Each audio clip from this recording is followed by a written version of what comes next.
అమ్మా, బెంగళూరు వచ్చేసాం. ఎంత అందంగా ఉంది ఇక్కడ. అలసటగా ఉంది, చాలా ఆకలి వేసింది. ఏదైనా స్పైసీగా తినాలి. అవును బంగారు, ఇక్కడ రూమ్ చాలా బాగుంది. మనం హ్యాపీగా ఉండొచ్చు. అప్పుడు కూతురు తన మొబైల్లో స్విగ్గీ ఓపెన్ చేసి ఫుడ్ సెర్చ్ చేయడం మొదలుపెట్టింది. అమ్మా, నేను మైసూర్ రాయల్ బిర్యానీ ఆర్డర్ చేయబోతున్నాను. అది చాలా బాగుంది. మైసూర్ రాయల్ బిర్యానీ రెస్టారెంట్ కళ్యాణ్ నగర్ లో ఉంది. అది మా ఇంటి దగ్గరే ఉంది, కాబట్టి మనం ఆర్డర్ చేస్తే త్వరగా వచ్చేస్తుంది. సరే. ఇదే ఆర్డర్ చేద్దాం. 2 సెట్ల చికెన్ బిర్యానీ ఆర్డర్ చేసింది. అప్పుడే వచ్చేసింది. పట్టు. వాసన చాలా బాగుంది. నిజంగా వేడిగా బిర్యానీ ఎంత బాగుందో చూడమ్మా.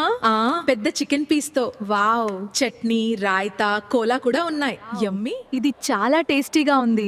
అవును, నిజంగానే చాలా బాగుంది. ఇకపై ఎప్పుడైనా బిర్యానీ ఆర్డర్ చేస్తే మైసూర్ రాయల్ బిర్యానీ నుంచే తీసుకుందాం. అవును, ఇది చాలా బాగుంది. మనం తప్పకుండా ఈ మైసూర్ రాయల్ బిర్యానీకి 5 స్టార్ రేటింగ్ ఇవ్వాలి. రాత్రిపూట వచ్చే వాళ్ళకి కూడా ఫ్రెష్ గా దొరుకుతుంది. నిజంగా అద్భుతమైన రుచి.